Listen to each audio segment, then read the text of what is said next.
श्री हरि विष्णु। आज जानिए माघ मास महात्म्य।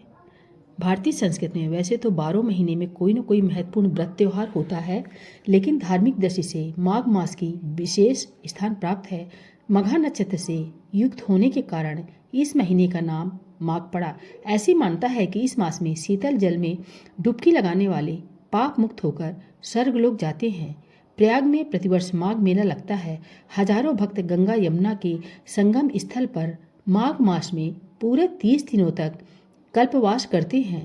ऐसी मान्यता है कि इस मास में जरूरतमंदों को सर्दी से बचने योग्य वस्तुओं जैसे ऊनी वस्त्र, कंबल और आग तापने के लिए लकड़ी आदि का दान करने से अनंत पुण्य फल की प्राप्ति होती है।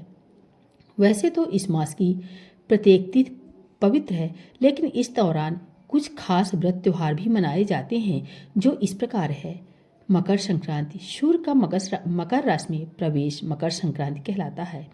इस दिन सूर्य उत्तरायण हो जाते हैं।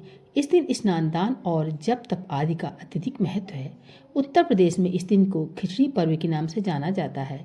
इस दिन खिचड़ी बनाने की सामग्री और तिल का दान किया जाता है।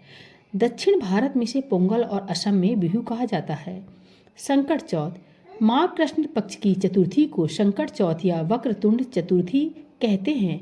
संतान की लंबी आयु और आरोग्य के लिए इस दिन स्त्रियां व्रत रखती हैं। इस रोज गणपति की पूजन के साथ चंद्रमा को भी अर्घ्य दिया जाता है। अचला सप्तमी। माघ मास की शुक्ल पक्ष सप्तमी को अचला रथ पुत्र या भानु सप्तमी कहा जाता है। यह व्रत करने से सौभाग्य, संतान और अनंत पुण्य की फल प्राप्ति होती है। इस दिन व्रती को एक वक्त नमक रहित भोजन या फलाहार करना चाहिए। भीमाष्टमी एवं माघी पूर्णिमा। माघ शुक्ल पक्ष की अष्टमी भीमा अष्टमी के नाम से प्रसिद्ध है। इस तिथि को भीष्म पितामह ने सूर्य के उत्तरायण होने पर अपने नश्वर शरीर का त्याग किया था। उन्हीं की पावन स्मृति में यह पर्व मनाया जाता है। माघी पूर्णिमा को एक मास का कल्पवास पूर्ण हो जाता है। इस दिन सत्यनारायण कथा और दान पुण्य को अति फलदायी माना गया है। षटतिला एकादशी। इस दिन 6 प्रकार से तिल के सेवन का विधान है, इसलिए इसे षटतिला एकादशी कहा जाता है। इस दिन तिल के जल से स्नान, तिल का उपटन, तिल से हवन, तिल मिले जल का पान, तिल का भोजन तथा तिल का दान किया जाता है। मौनी अमावस्या। माघ मास के कृष्ण पक्ष की अमावस्या को मौन रहकर स्नान दान करना चाहिए। यदि इस दिन सोमवार हो तो इसे सोमवती अमावस्या कहा जाता है। इसका महत्व और अधिक बढ़ जाता है।